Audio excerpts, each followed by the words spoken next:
जय श्री राम। सप्तसप्ततितमः सर्गः।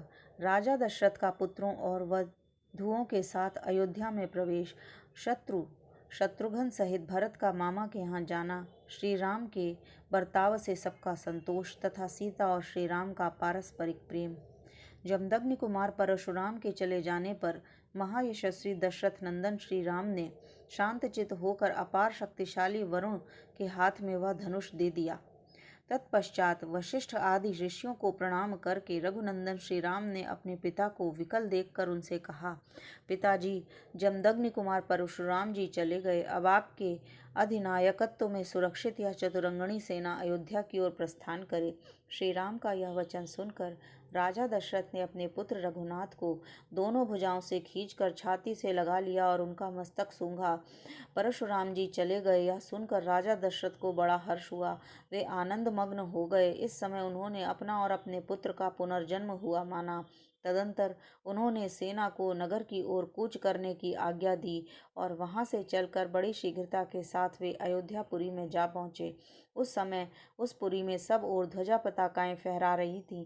सजावट में नगर की रमणीयता बढ़ी हुई थी और भांति भांति के वाद्यों की ध्वनि से सारी अयोध्या गूंज उठी थी। सड़कों पर जल का छिड़काव हुआ था, जिससे पुरी की सुरम्य शोभा बढ़ रही थी। यत्र तत्र ढेर के ढेर फूल बिखेरे गए थे।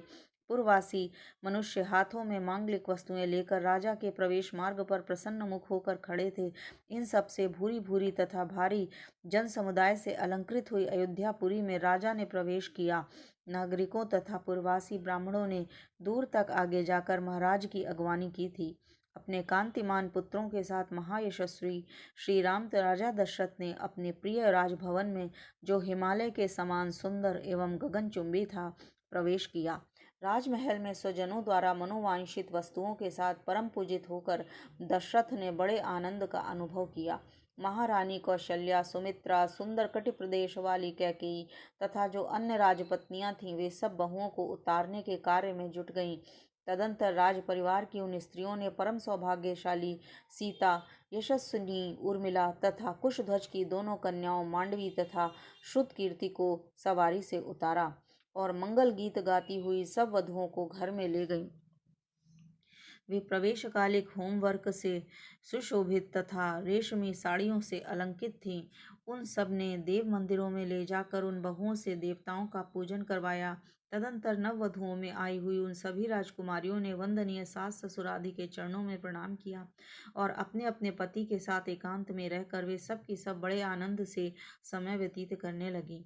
श्री राम आदि पुरुष श्रेष्ठ चारों भाई अस्त्र विद्या में निपुण और विवाहित होकर धन और मित्रों के साथ रहते हुए पिता की सेवा करने लगे। कुछ काल के बाद रघुकुल नंदन राजा दशरथ ने अपने पुत्र के कई कुमार भरत से कहा, बेटा, ये तुम्हारे मामा के राजकुमार हैं। वीर युधायुध तुम्हें लेने के लिए आए हैं और कई दिनों से यहाँ ठहरे हुए हैं। दशरथ की यह बात सुनकर कैकेयी कुमार भरत ने उस समय शत्रुघ्न के साथ मामा के यहाँ जाने का निश्चय किया।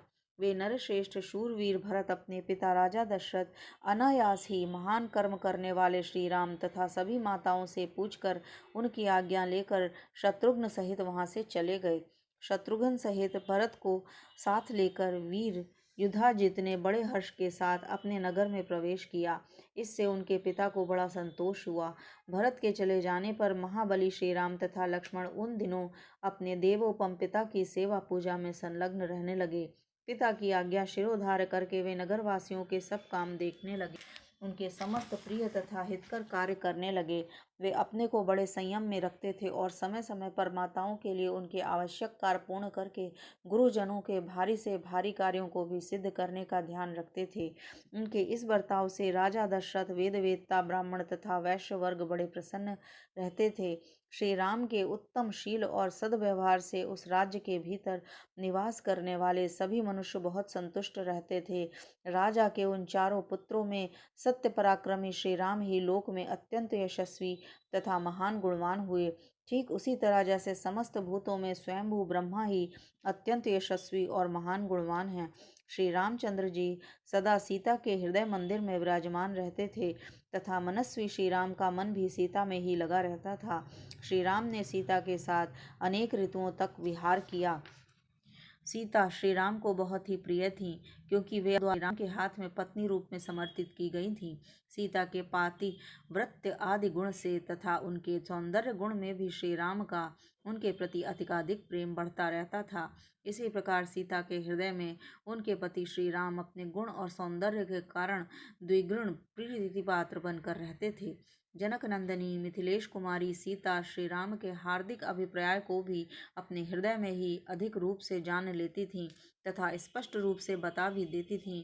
वे स्वयं में देवांगनाओं के समान थीं और मूर्तिमती लक्ष्मी सी प्रतीत होती थीं।